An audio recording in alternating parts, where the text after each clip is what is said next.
Welcome to the Hockey Writers Sabres Scoop, a weekly show with our top Buffalo Sabres writing crew, bringing you the latest news, rumors, trades, player grades, game results, and much more. From training camp to the playoffs, from draft day to the trade deadline, our team covers everything that happens with the Sabres. So get a pen and paper and turn up the volume. You're about to get the Sabres Scoop. Sabres Scoop.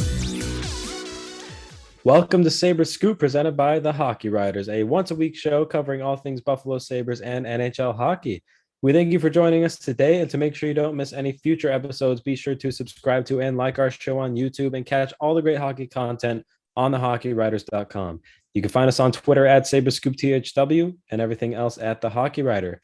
And make sure you head over to morningskate.io to sign up for our daily Morning Skate newsletter. Jordan is now a contributor to that, so you definitely don't want to miss that. Go check out the latest and weirdest hockey news every day. All right, fans, if you're watching, you might have noticed we have no Jordan today. And if you're listening, well, there's no Jordan today. So he's busy tonight and we'll miss him dearly, but the show must go on. So we have Matthew Zator, a credentialed writer for the Vancouver Canucks and an expert on all things NHL hockey and prospects, coming in the first half of the show. And then we have another Canadian friend coming on for the second half of the show. This one, an Edmonton Oilers writer who you will get to know very soon. But first, Matthew, before our other friend joins us tonight, how are you? I'm doing good. Canucks aren't doing good right now. They're down 3-0, getting outplayed by the Avalanche. So other than that, it's been good. Yeah. Unfortunately, I feel like I'm in the same boat. I feel like the Sabres had a very hot start, but they've cooled off a bit as of late. But it's hard to be mad about that because isn't that what we expected? I mean, we're going to talk a little bit about this, and we can also get to Vancouver as well. But hopping into the first Sabres topic here for our fans, the Sabres are currently 6th out of 8 teams in the Atlantic, a little bit higher maybe than people expected, to be honest with you. They have a record of 5-5-2. What do we make of this team? And as many people have asked me before, are they for real in terms of are they better than we thought they were going to be? Or is it just a happy incident that they're doing so well early in the season, all things considered? I think it's a bit of both. I mean, they got a lot of young guys that are contributing. You got a lot of older guys that are contributing too, like, Gergensen's, which is a guy that didn't play last season, right? And he's been a really great leader for the team. And guys like, Cozens and these young guys that are coming up and playing, and it's exciting to watch, and it's great to see actually have some success, because I think Buffalo needs that, especially now. We'll talk about Jack Eichel. With the trade being done now and that distraction's out of the room, I think they'll start building that team that they want to have now. So it's fun to watch. I think they're somewhat for real and somewhat kind of maybe on a high right now, but we'll see as the season goes on. Definitely. Yeah. And hey, you brought it up, so I'll just go ahead and segue into it. We've got to talk about this Jack Eichel trade. And I'm going to be honest, Matthew, you're one of the first people I wanted to ask about the return in this trade, just because of your expertise on the prospects. I will admit, when it comes to other teams, I maybe am not so brushed up on the prospects, but when they come to the Sabres, I definitely try to do my due diligence and figure out what they're all about. So I'm finally happy that I get to ask you, what on earth do you make of the return for Jack here? So just to refresh our fans, although I'm sure they're very familiar with it, let's start with the basics. In return for Eichel and a third in 2022, the Sabres got Peyton Krebs, Alex Tuch, a first and a third for the next 2 seasons. Is this an adequate return? And if not, what would you have liked to see ideally? I mean, it was surprising to me when I first saw the trade. I mean, talking about all these packages that other teams could have offered, and that Calgary Flames one with Tkachuk. And I don't know if that was true. It just seems like it wasn't. It was kind of maybe thrown out there, but Tkachuk's a huge player to be included in that deal. And then you look at this one, Peyton Krebs. I mean, he's a great prospect. I mean, he's going to be a great player in the NHL. I think he's a great playmaker. He's fast. He was a first round pick. Same draft as Cozens. I mean, that they got 2 of those guys now from that first round. He's going to be a great player, but when you look at the fact that they could have maybe got a guy like Tkachuk or an established NHLer that could come in and actually contribute right away, it was a little underwhelming for me. But you never know when this trade completely when Krebs makes the NHL and actually establishes himself in the NHL. He has played a bit. I mean, very underwhelming so far, but he's young. So, I mean, he's still going to develop into that player that I think he will become a very good player in the NHL. That first round pick is going to be something that's going to be interesting too. This trade still has a lot of moving pieces, and Alex Tuch is going to be a great, I think, add for the team as well. But I mean, in terms of the star power that I thought that the Buffalo could have got for Eichel, it was a little underwhelming. Yeah, especially considering I think that Calgary Flames rumored trade, including Tkachuk, kind of set the expectations a little high. There were rumors that maybe that was something that was put out there just to make this trade happen. And I'm not sure we'll ever know how true that was, or, whatever, however much salt was actually behind that trade rumor, but it's fun to speculate. And so that definitely set the expectations a little high. But so here's a fun experiment.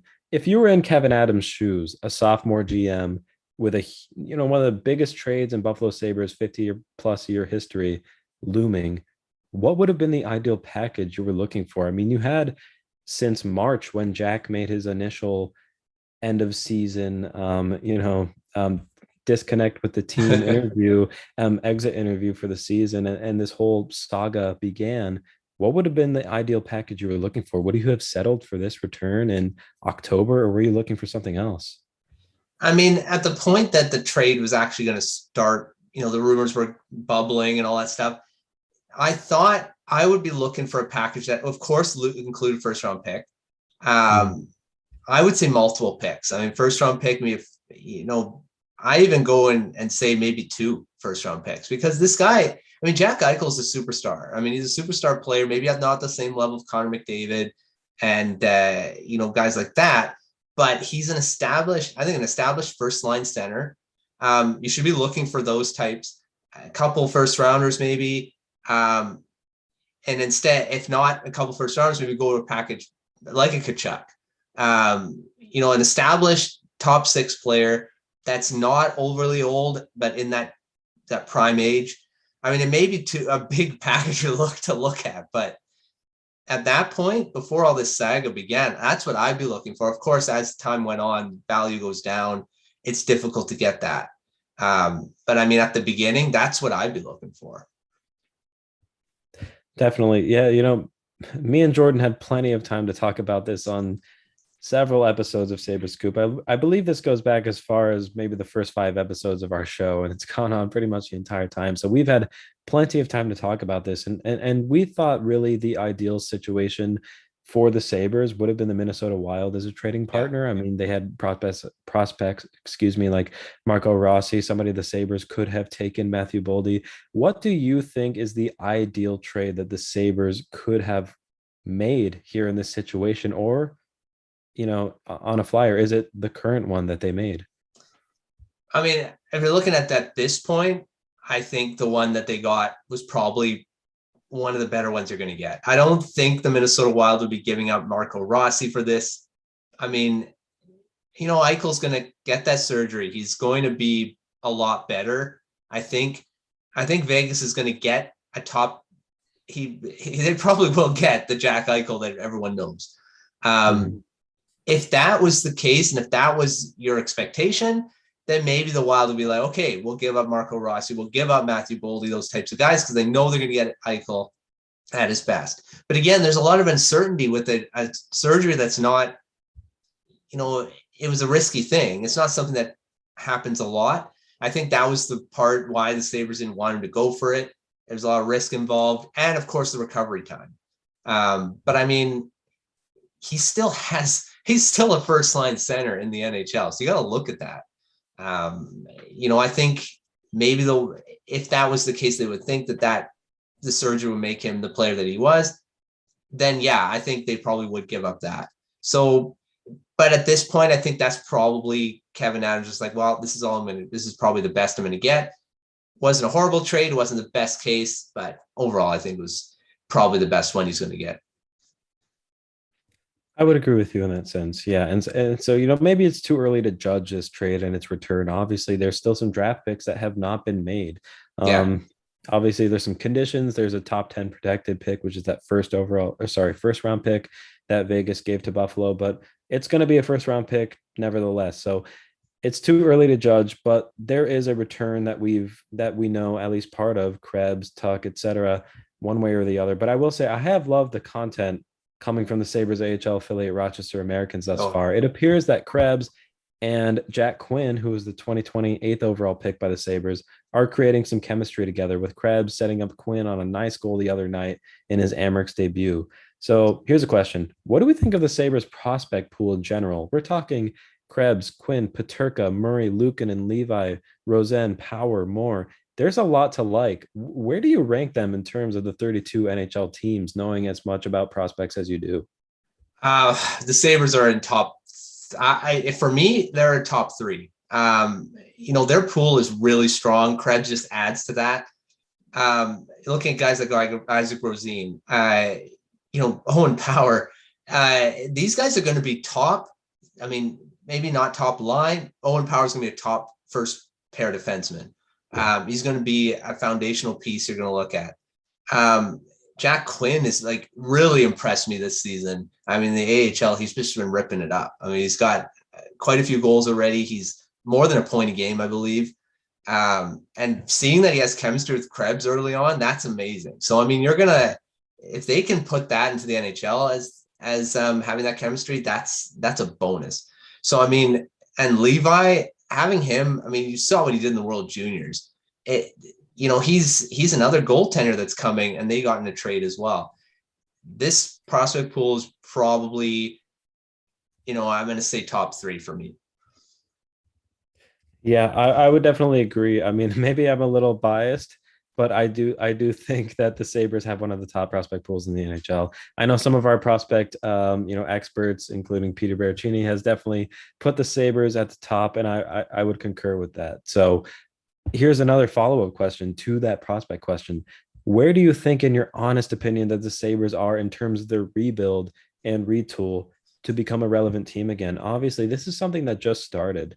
I mean, you trade away Taylor Hall, somebody you had for less than a season. You trade away Jack Eichel. You get rid of Sam Reinhart. You get rid of good defensemen like Montour. You get rid of Linus Ullmark, a goalie of the future. Where is this team for now and years to come? And are we yet to see what this franchise is really trying to build with some of these prospects? And even from a Vancouver, viewpoint, where would you rank them next to a team like that? I think they're still in a rebuild. I mean, I don't think we know what type of team they're going to be yet. You got some great signs. I mean, Dylan Cozens has looked really good so far. I think he's going to be the next captain of the Sabres. His leadership's already kind of showing. Jack Quinn's looking great. You got guys that are coming in, but I don't see an established core yet. And that's where you need to be in that stage. You got to start seeing a core start developing. And I think maybe starting, I think Dahlin's a great foundation for that defense. We'll see where it builds from that. Power's in there. But I don't think there's one that you're going to say, okay, these are the five guys that you're going to be like, yes, they're the core guys right now. We got to win with these guys. I don't think it's there yet. In terms of comparing to Vancouver, I think they're behind. The Canucks aren't looking particularly good in their rebuild right now. There's a few, but the Canucks have a core that they're, looking at to building around. So I think once they start establishing that core, 5-6 players, I think that's when you'll start seeing that coming in. Question that just popped into my mind actually is the Sabres center core. Some analysts have outlined. Now it kind of looks like Casey Middlestat, who has been out injured since game 1 of the season, which is kind of unfortunate, but it looks like Middlestat, Cozens, Thompson, Krebs. What do you make of that 1 through 4 down the center group? It's pretty strong. I mean, if they all hit their potential, that's a strong 4. Middlestat still, we don't really know what he is. I mean, I think he's had some, injury problems. I mean, he's injured right now. He's starting. You saw some signs last season that he's starting to establish himself in the NHL. We'll see where that goes. But if all of them hit their ceiling, that's an amazing 4 to build around, because you need center depth. You need at least 2, 1-2 punch coming up. So we'll see. I mean, that's what prospects all about, the young guys. We'll see what happens. Certainly, yeah. No, I mean, hey, I hope I speak for all Sabres fans when I say that the future looks a little brighter with some of these young pieces that we've brought in, especially when guys like you've mentioned, like Dylan Cozens, who are playing extremely well. I think he's really taken a step forward in terms of his maturity. I mean, he might not be getting the points that fans might be looking for, but I think he looks really, really good. And I think the team overall, even at 5-5-2, that's NHL 500 right there, which Yeah. is way ahead of what I thought the Sabres were going to look like this season. So I know if Jordan were here, he would say the same thing. It's So looking it's better than the definitely, Canucks. That's yeah. I hope they can take the next step too, because I mean, Pedersen has been a little cold, but I do think the Canucks are they're close. I think they're definitely a lot better than they're playing. yeah. Oh, for sure. Yeah. Yeah. All right, so we're going to go ahead and reset the show here as we bring on our next guest. You're watching Sabres Scoop presented by the Hockey Writers. Make sure to subscribe to and like our show on YouTube and catch all of the great hockey content on thehockeywriters.com and on our Twitter feed at SabresScoopTHW. So, as we transition out of the Sabres talk and into our general NHL news and our Edmonton Oilers talk, we'd like to welcome on THW's very own Jim Parsons, an Oilers and NHL rumors aficionado for THW, and someone I'm very happy to have on. Jim, how are you tonight? I'm doing really well, Brandon. Thanks for having me on. I appreciate it. Of course, yeah, not a problem. We're going to talk some Edmonton Oilers here. I mean, this is why I brought you on, right? So, Jim, the Oilers are first in the Pacific Division at a record of 9-2 with 18 points in the standings. Tell me a bit about what you make of the Oilers team right now at this point in the season. I mean, we're 11 games in. They actually just finished up a game. So I at was the just time going to I say wrote they're this, now they were 10-2. But now they're now 10-2. So let's go ahead with that. Did you honestly see them excelling so much in the early part of this season before it started? I don't know that I would say that they were expected to get off to a 10-2 record, but I do think the Oilers were considered a team that was going to be pretty good. And they were pretty good last year, right? They didn't do very well in the playoffs, but they were a good regular season team. They've got some pretty notable names on this roster. The big thing they were missing was their depth, and they tackled that this summer. So they were a much deeper team, top, second, and third line. Their fourth line's a question mark, and they made some questionable moves on defense, which seemed to be panning out. So, yeah, I thought they were going to have a pretty good season. I still think they're going to be a team leader in the Pacific Division. Did I think they'd get off to a 10-2 record? I don't know, but I'm happy about it because 10-2 is pretty good to start the year. Yeah, totally. And hey, this next question here, that's going to be about depth. Funny you mentioned that. I'm going to ask to both of you. We'll start with you, Jim. The Oilers and the Sabres play this Friday, which is today by the time that fans are hearing this. At the time of writing, when I wrote this, of course, the Oilers are now 10-2. When I wrote this, they were 9-2. All Sabres forwards, 12 in total, have 59 combined points. While when I wrote this, McDavid and Draisaitl had 46 total points between the two of them, almost as much as all the Sabres forward group. What is it like having perhaps the two best players on the planet on this team? And just what does it mean to finally have them doing well as a whole, rolling four lines? We'll start with you and then we'll go to Matthew after that. Sure. Well, I mean, it's nice to have the two arguably best players in the league on your team and leading and scoring for the last 3 seasons without much of a competition, to be totally honest with you. And that's not taking anything away from the rest of the players in the league, but Draisaitl and McDavid have just been outrageous. And Draisaitl got 2 more tonight. So it's one of those things where you think you've seen what you're going to see, and then they do more. And McDavid could have had probably a couple goals tonight. He hit a post on one. He didn't draw a penalty on another, but really could have. They just continue to wow. So, yeah, it's really cool having those two guys on your team and just watching them. Being an Oilers fan, you get to take it for granted sometimes just how good they are, but it's amazing pretty much every night. And if you watched the Rangers game and you saw the goal that McDavid scored, well, you know how good he is, right? The depth, though, to answer your question there, is really one of the brighter spots in the team because they feel like they got a third line. Now, Zach Kassian went down the other night to injury. So that's not the greatest news, but they do have a pretty decent top 9, maybe arguably one of the best top 9s in the NHL. So that's really a positive sign for this team this season, which should be really exciting for Oilers fans because now it's not just about McDavid and Draisaitl and what they're doing, but they've got people around them, Jesse Puljujarvi, Zach Hyman, Warren Fogle, all these guys that are sort of fitting in and meshing pretty well. And that's a huge add for the Oilers. I mean, whenever the Canucks play at the Oilers, it's like they're on a different level. I mean, McDavid's just flying around there. No one can stop this guy. And I don't know if there's a defenseman that can, or anyone that's, he's just amazing. I mean, when you say generational talent, this guy is in that level. Draisaitl is probably close to that as well. These guys just keep putting up points every single year, and they're always 1-2 in scoring. It's honestly unfair. I mean, I was just going to say, it almost feels not fair, right? They shouldn't be on the same team. It was like what back, with Malkin and Crosby when they were just ripping. I mean, they're still pretty good, but when they were just ripping it up, it's like, you shouldn't be allowed to have these guys. It shouldn't be allowed. So I mean, it's fun to watch when they're not playing the Canucks. I just love watching McDavid just because you love hockey, and watching that guy just play is just, it's great. As for depth, I think the Oilers have a lot more depth than they had in previous seasons. Hyman's really fit in. I thought he was overpaid when he did sign in Edmonton for that money, but he's just that type of player that can play with anyone and be good. So, I mean, he played with Austin Matthews in Toronto. He knows how to play with these guys. So that's what he's done. So he scored a very nice goal tonight on a backhand kind of rush off the sidewall for his 8th goal of the season. So he does play well with those guys, but he also seems to be able to drive the play on his own, which is really impressive, because the big thing that I'd heard when he came over from Toronto was that he's just a really good accent player, and he plays in a lot of different roles. Penalty kill, power play, sort of. I was surprised to see, because I didn't know him as well as some people who follow the Toronto Maple Leafs, just how much he could drive the play, and man, does he ever do that. Yeah. And he reminds me a bit of Alex Burrows, when he's that type of guy that he can play on any line and be good. I mean, you don't have to be playing with scores. You can play on a 3rd, 4th line and be effective. So he's brought a lot to the Oilers. I think the Maple Leafs kind of dropped the ball there. I think they should have tried harder to keep him, but their salary cap structure is insane. So I don't think they would have been able to.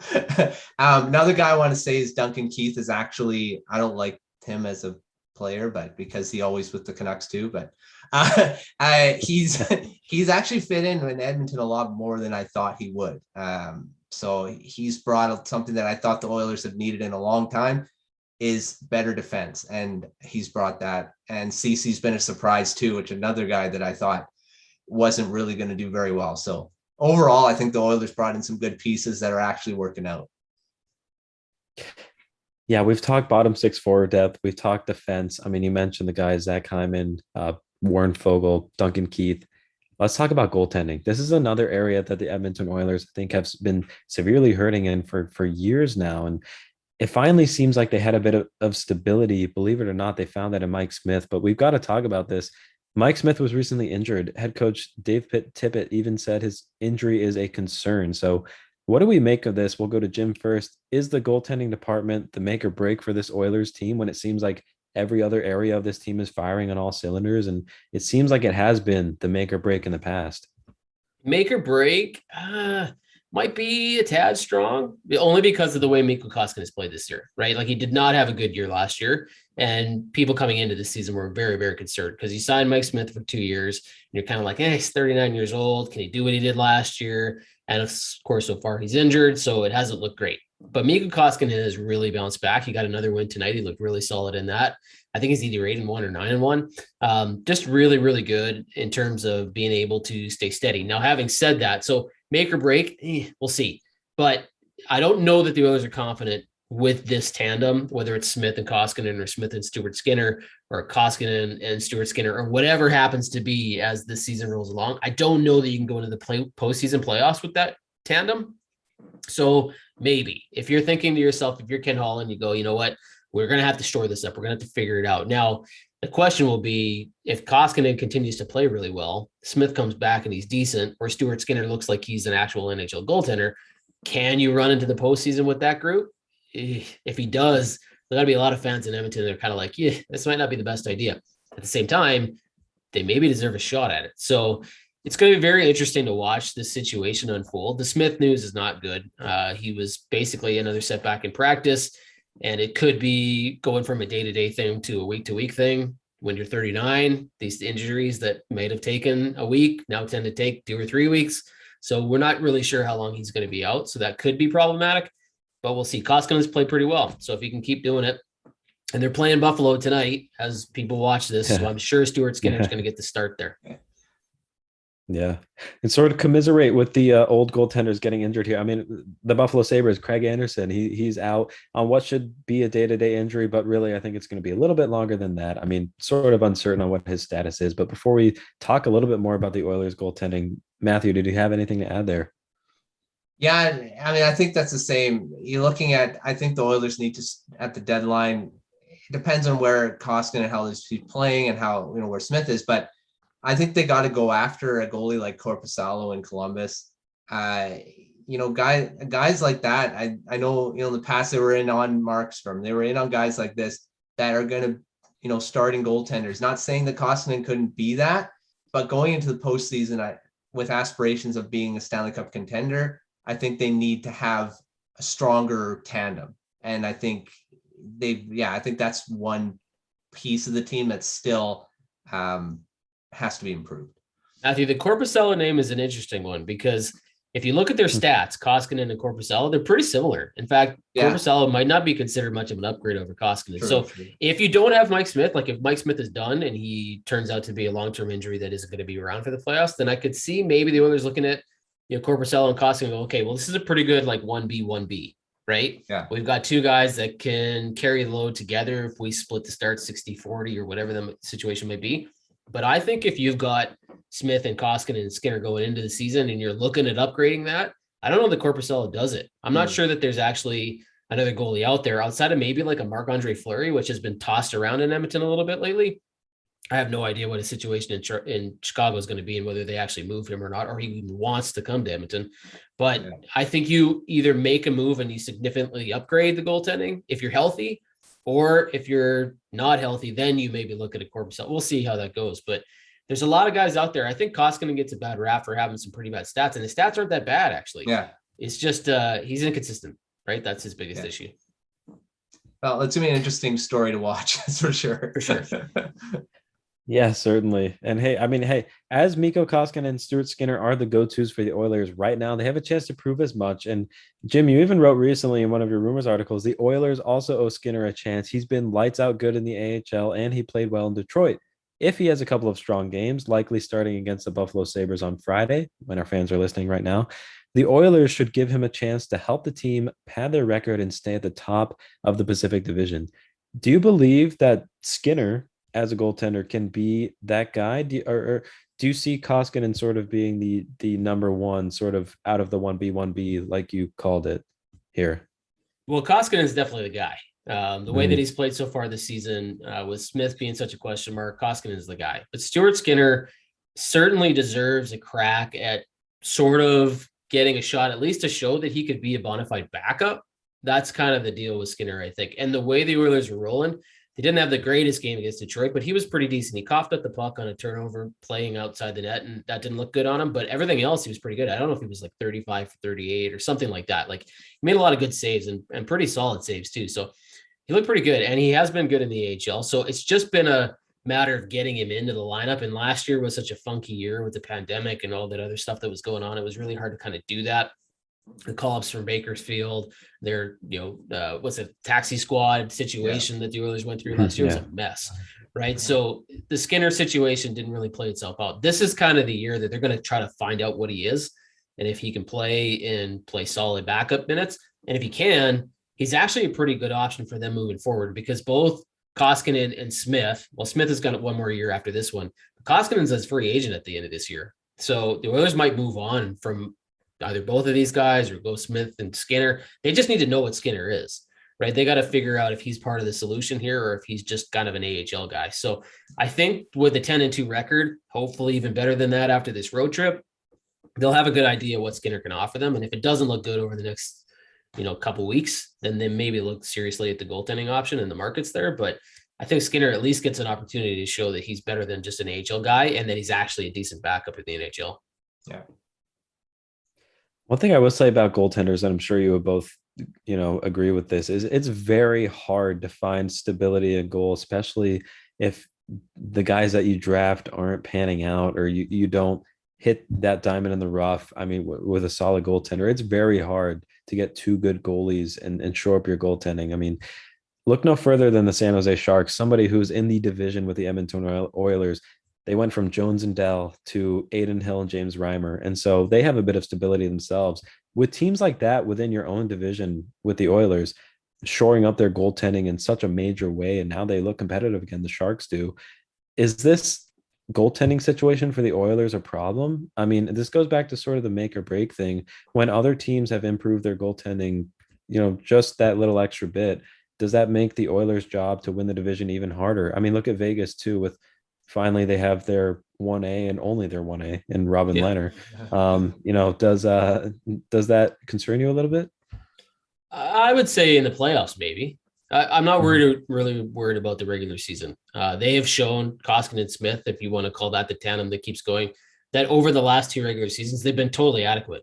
They've gotten the Oilers to the playoffs both years, and people rag on that, but they play pretty well together. When you get the right amount of starts between the two, like Smith and Koskinen, and you can deploy them in the right ratio of games, they do really well. If you play Koskinen too much, so far he's sort of shown that he can't handle a heavy load. Same thing with Smith. He seems to play really well for a string, and then he goes kind of quiet and doesn't play so good. But if you get him in the right ratios, you're good. The question is the playoffs. Like so far, Smith had 1 year where it wasn't so great. Koskinen had a year where it wasn't so great. That's where it really matters for the Oilers. Because it's early, so I don't want to be too whatever. I think everybody figures the Oilers are going to be a playoff team. Like that's just kind of one of those things. I wouldn't say it's a given, but they're pretty confident around here that the Oilers will make the postseason. It's what they do when they get there, and if they can get past the first round, and if the goaltending can hold up, that's the real question. So I think Holland's looking at that, going, okay, are we good enough to get to the playoffs? And the Pacific Division is really interesting because Markstrom in Calgary's playing unreal hockey. Like you said, San Jose is pretty good. He got some decent goaltenders. I actually think Vegas took a major step backwards moving Marc-Andre Fleury. I don't know that Robin Lehner's good, but man, if he goes off, I think Vegas is out of it, right? Like I don't think they're deep enough. And if he doesn't have a good series or a good regular season, it could be lights out for them. So I don't know about Anaheim. John Gibson's an interesting name.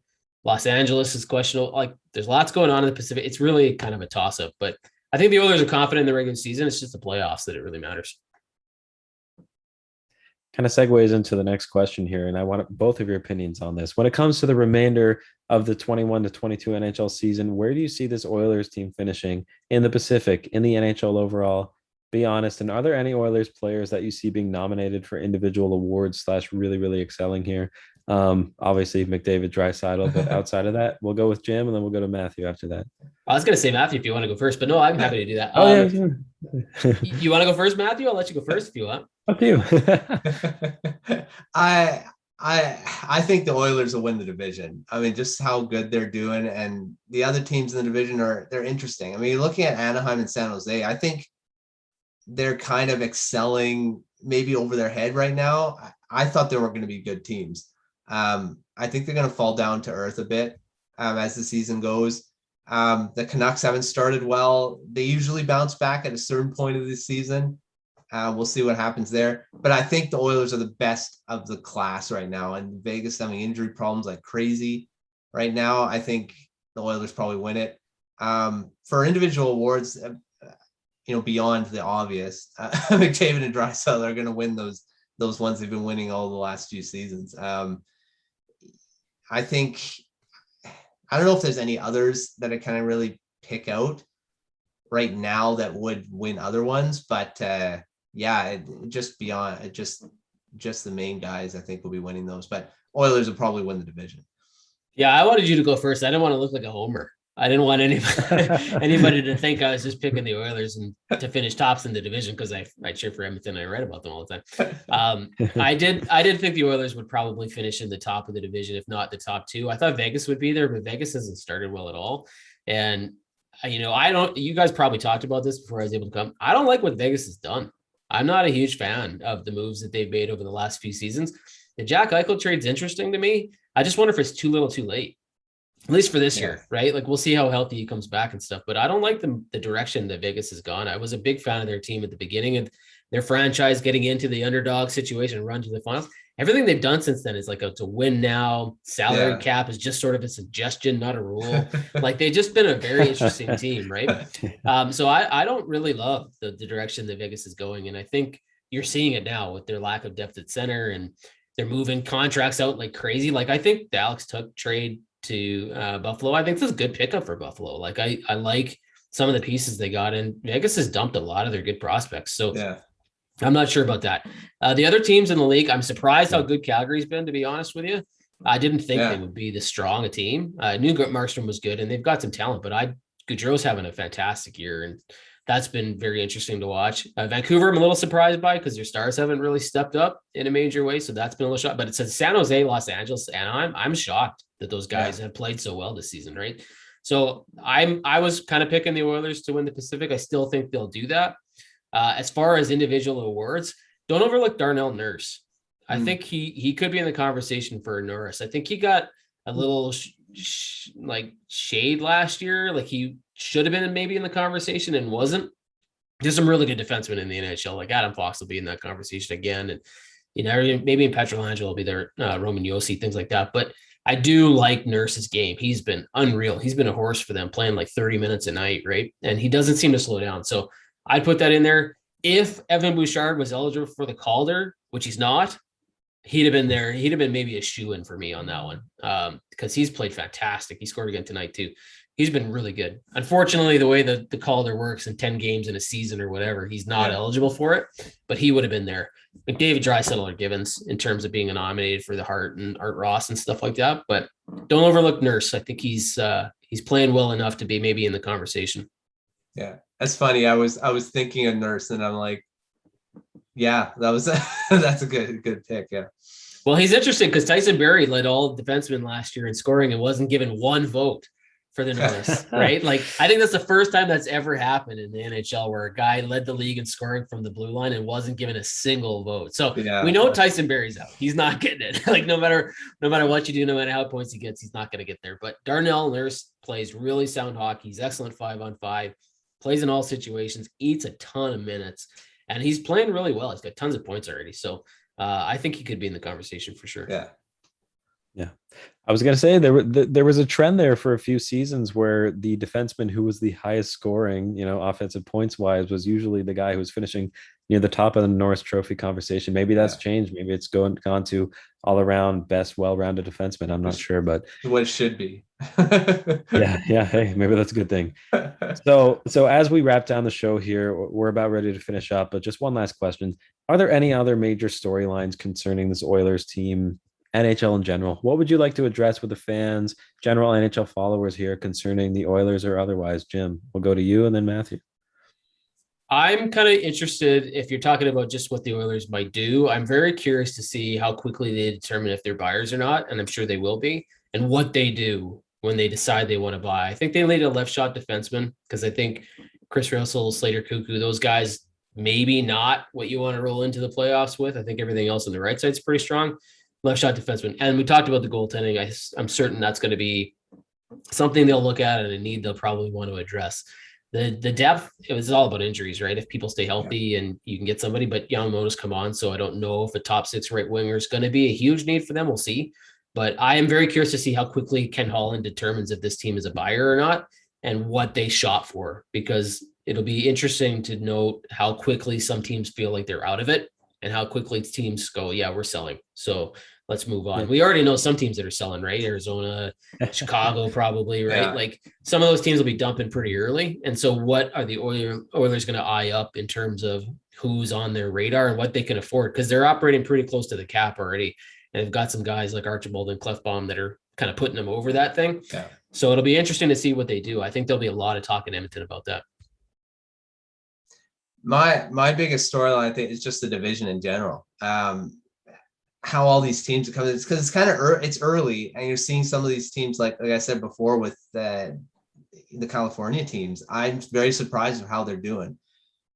I'm not sure that's sustainable for all three of them. Especially Anaheim, they got a lot of young guys that are maybe overachieving. But I mean, the way the NHL is surprises just happen all the time. We didn't think that Cole Caulfield was going to be sent down to the AHL Calder Trophy thing is all over the place now. So Lucas Raymond's the leading it. Who would have thought that? So, I mean, it's going to be interesting to see how these younger teams, if they can sustain this through the season, or if it's just a beginning of the season type run. Brandon, I wanted to ask you, because you guys talked about this, so I don't want to repeat it too much, but general, what'd you think of the trade, the Eichel trade? Like, you're a Buffalo guy. Did you like the deal? Are you kind of like, we're going to lose this because we're losing the best player? Or were you a fan of the trade itself? I'm sure I'll be on some soundbite somewhere because I've been back and forth. So I'm sure I've said, but I've played both sides of the coin here. But I in general, I want to say that they got the best that they could have gotten at the time that they made the trade. I mean, I think I'm still convinced. Obviously, I'm not behind closed doors, so I don't know what's going on, what conversations are being had. So I'm not sure if there were better offers made to the Sabres. But I think at this time when they made the trade, I think they got the best return they possibly could have gotten. Now, if that Calgary trade, including Matthew Tkachuk, was real, I think that would have been much better. But I'm not convinced that it was. So I think the Vegas trade was the best that they could have gotten. If Krebs turns into a first line center, I would say Kevyn Adams did a great job here. I was going to ask you about the Matthew Tkachuk thing. That was because for me, being in Edmonton, I really wanted Jack Eichel in Calgary because the Battle of Alberta would have been unbelievable, right? Like, it would have been so good to have Eichel McDavid going 1-2 and then 1-2 in the division. Like, it'd been so good. But I don't know that I believe for a second that Matthew Tkachuk was part of that. I don't know why, even if you're Buffalo, I don't know why you do it, right? Because the Tkachuks have proven they're like a nightmare to deal with contract wise. And he's not that far from being a free agent. So you're looking at moving one headache for possibly another one. So I don't know why Kevyn Adams would have done that deal. I get it if he's part of the deal, why you might pull the trigger, because Matthew Tkachuk's a pretty good player. But I just couldn't imagine that he would go, let's get rid of the Eichel problem and then let's bring on the Matthew Tkachuk problem. Yeah, that would have been a lot. But hey, I mean, Eichel's on the West Coast now. He's in that division, so you're going to be seeing a lot. We're still seeing a lot of them. It'll be good. Yeah, exactly. Yeah, it'll be great. Anyway, I think with that, we're ready to wrap down the show unless anyone else has any last minute things that they want to say. I'm good. All right. Awesome. So, sounds good. We thank you for joining us. This has been Sabres Scoop presented by the Hockey Writers. Make sure to subscribe to and like our show on YouTube and follow us on Twitter at Sabres Scoop THW. And once again, make sure you head over to morningskate.io to sign up for our daily Morning Skate newsletter so you don't miss the latest and weirdest hockey news every day. Thank you again to Matthew and Jim for coming on to tonight's show. You can read their stuff on thehockeywriters.com and can follow them on Twitter at Matthew Zator SC and at NHL_Trade Talk. Don't miss out on all of the great hockey content on thehockeywriters.com. For Matthew and Jim, this is Brandon, and this has been Sabres Scoop. Until next time.